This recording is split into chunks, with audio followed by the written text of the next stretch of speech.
En la segunda parte de la entrevista concedida por Carlos Aznares a Canarias Semanal, el director de Resumen Latinoamericano se refirió a la compleja situación política y social que se vive actualmente en Argentina y al desarrollo, todavía insuficiente, de la respuesta popular a las políticas del gobierno de Mauricio Macri.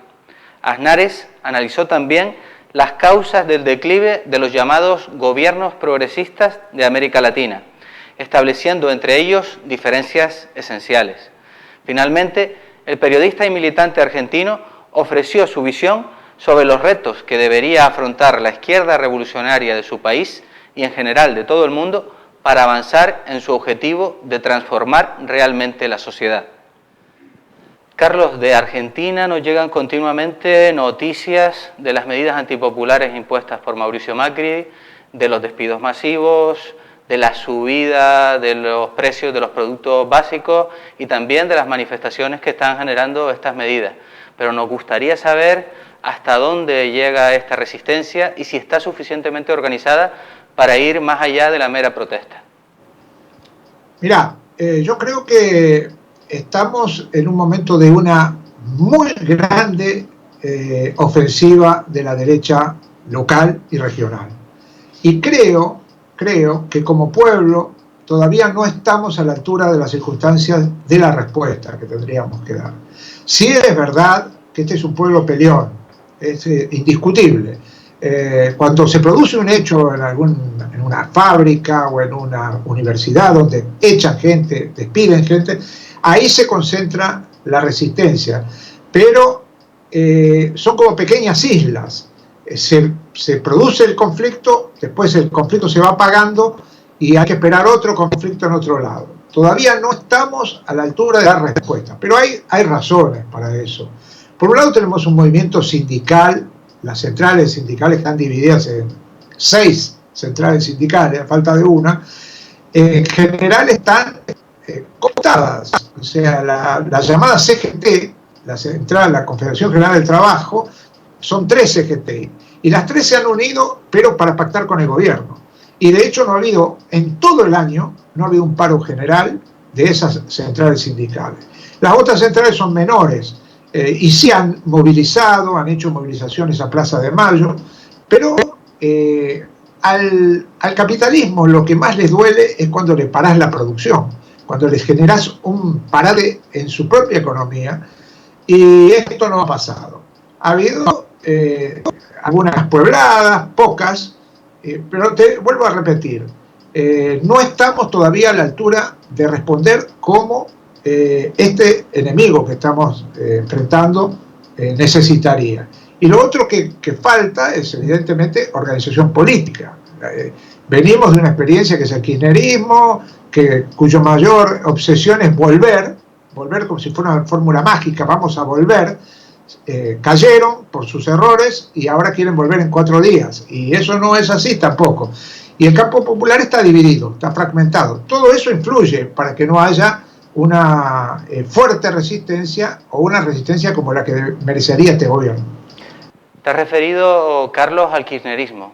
¿Qué valoración hace de este fenómeno político y en general de los llamados gobiernos progresistas de América Latina?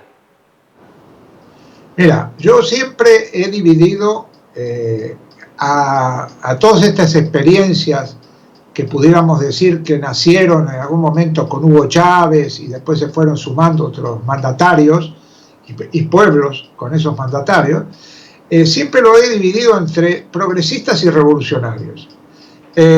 Los revolucionarios eran los que de alguna manera enunciaban y practicaban, y lo han hecho, por lo menos en gran parte, la idea de profundizar, de hacer un proceso que profundice y avance hacia el socialismo, por lo menos en el enunciado, por lo menos en eso, y después tomar medidas. Y en ese caso, obviamente, siempre ha estado Cuba antes de que todo esto pasara, como un faro allí de resistencia frente a todo lo que fue América Latina de las dictaduras y América Latina de los 90 con el neoliberalismo. Cuba estaba.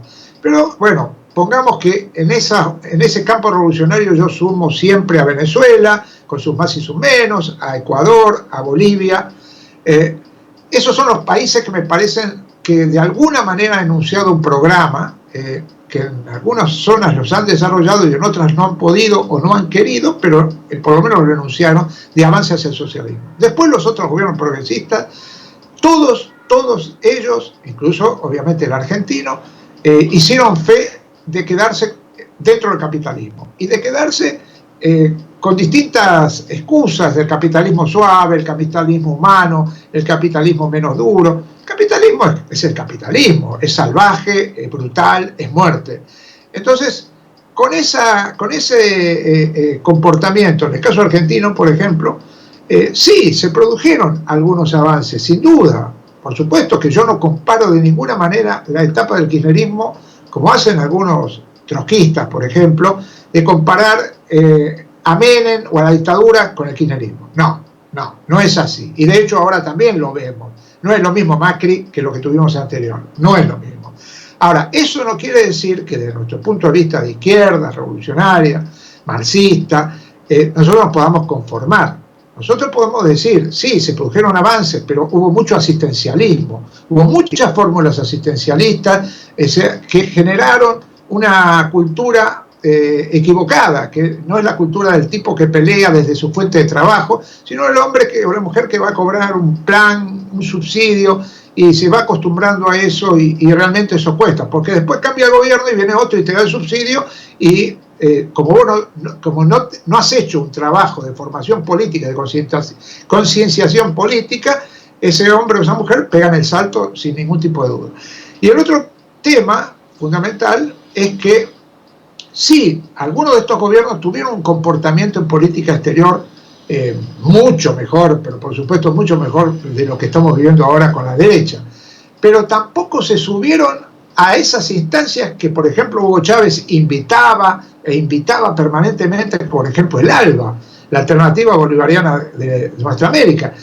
Argentina no se subió, Brasil no se subió, Uruguay tampoco, y todos esos países teóricamente decían que estaban con Chávez, decían que estaban en ese ventarrón nuevo que había en el continente, pero por otro lado seguían negociando. El caso de Uruguay es el más típico, con Mujica, con Tabaré Vázquez, y lo digo lo de Mujica bien acentuado porque sé que en España todavía viven y en Canarias y seguramente en el País Vasco viven del cuento de que Mujica es un progresista maravilloso y un pobre y señor humilde, pero realmente con Mujica y con Tabaré Vázquez en Uruguay se extranjerizó la tierra mucho más incluso que con la derecha, y con ese gobierno se hizo negociaciones con Estados Unidos y se firmó el acuerdo TISA, que es un acuerdo de libre comercio con otro nombre disimulado.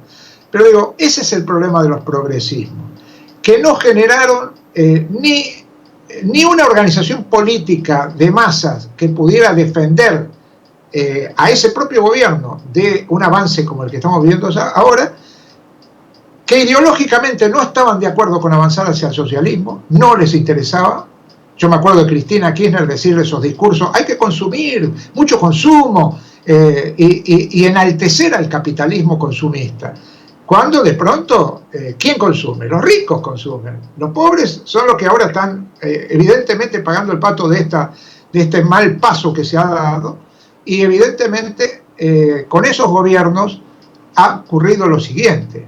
En el caso de Dilma Rousseff, peor todavía, porque Dilma Rousseff utilizó el voto de izquierda para hacer pactos con un hombre de los Chicago Boys o de la economía de mercado, como fue Joaquín Levy, lo puso de ministro de Economía, y eso finalmente, todo eso le sirvió para que le terminen haciendo un impeachment y que la derecha la expulse, porque la gente a la que vos has traicionado después ya no te defiende como te tiene que defender.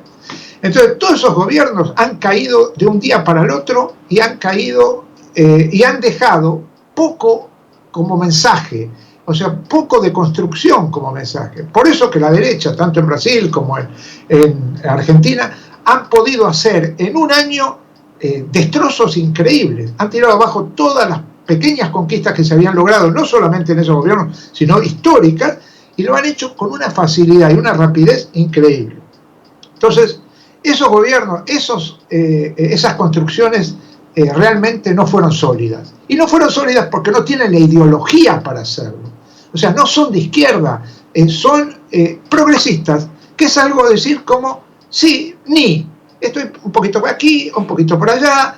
Lo que hace Pablito Iglesias, se abraza con el embajador norteamericano antes de la elección y dice, bueno, vine a saludar a un amigo. Bueno, esas cosas evidentemente se pagan. Y a la hora incluso de lo que ellos eligen siempre como el no va más de la política, que es el acto electoral, cosa que yo cada vez creo menos en estos actos electorales de las democracias burguesas, también te pasan factura los propios que ven que no te definís como te tenés que definir. Finalmente, en lo que respecta a este tema, ¿cuál es la situación actual de la izquierda revolucionaria en Argentina? ¿Está en disposición de volver a tener el protagonismo y la fuerza que tuvo en el pasado y de convertirse en una alternativa de poder? Yo nunca digo que está cerrado todo un ciclo y que no va a pasar nunca más nada en este país ni en otros. Yo creo que, además sigo creyendo que el imperialismo es vencible, es vencible. Lo que pasa es que hay que ver cuántos años, qué ciclos tenemos que superar para que esto ocurra.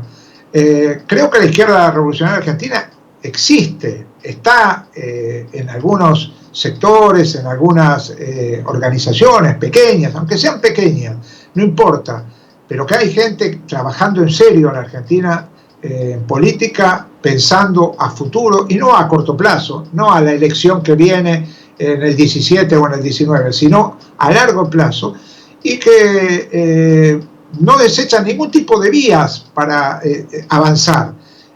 Por supuesto que a la altura de lo que estamos viviendo en el mundo y de lo que de alguna manera significa este avance fuerte del imperio en el continente, hay que tener cautela, hay que tener paciencia. Las cosas no se resuelven de un día para el otro, pero sobre todo hay que tener la idea de que hay que construir sólidamente, que no importa el tiempo que tardemos, pero no se puede seguir viviendo del cortoplacismo y del no me formo políticamente porque ya lo sé todo.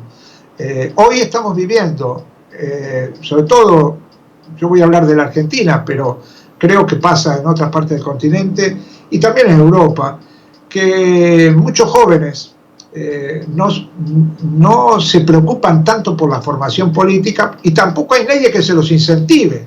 O sea, y esto es grave porque a la hora de desarrollar proyectos revolucionarios en serio, no caricaturas de proyectos revolucionarios, tenés que tener claro hacia dónde querés ir, con quiénes querés ir y qué es lo que querés realizar una vez que llegues a la meta que te has fijado. Por lo contrario, es muy probable que te quedes en el camino o que cambies, como estamos viendo mucho ahora, muchos camaleones cambian de color, de un lado para el otro, de un lado para el otro. Esto antes era imposible, o eras de una tendencia o eras de otra, pero no se le ocurría a nadie pensar que un marxista iba a terminar votando con la derecha o que iba a terminar formando parte de la derecha. Había excepciones, por supuesto que las hubo, incluso hasta en las guerrillas hubo gente como Villalobos, que ahí ahora está de asesor, el que fue el gran comandante del FMLN en El Salvador, que ahora está de asesor de Juan Manuel Santos en Colombia. Pero eso eran, bueno, excrescencias, excepciones. Pero ahora se está dando casi como una cosa muy natural. Y esto tiene que ver con la falta de formación y también, por último, decirte ahí, en lo que hace la izquierda revolucionaria, que hay que tener la idea de avanzar sin sectarismo, sin sectarismo. Una cosa son las diferencias importantes que podamos tener con otros compañeros que nos hacen militar en un lado o en otro, pero a la hora de dar la gran batalla contra el imperio y contra las derechas locales, hay que tratar de pensar en clave unitaria. Y para pensar en clave unitaria, esto no quiere decir amontonarnos con cualquiera, es tratar de subordinarnos a la idea de que el sectarismo también es un mal que se nos ha metido, así como el individualismo, o en la idea de que yo me salvo solo, este país se salva solo, no necesita integrarse con otro, que evidentemente responde a toda una fórmula del neoliberalismo que ha funcionado y sigue funcionando.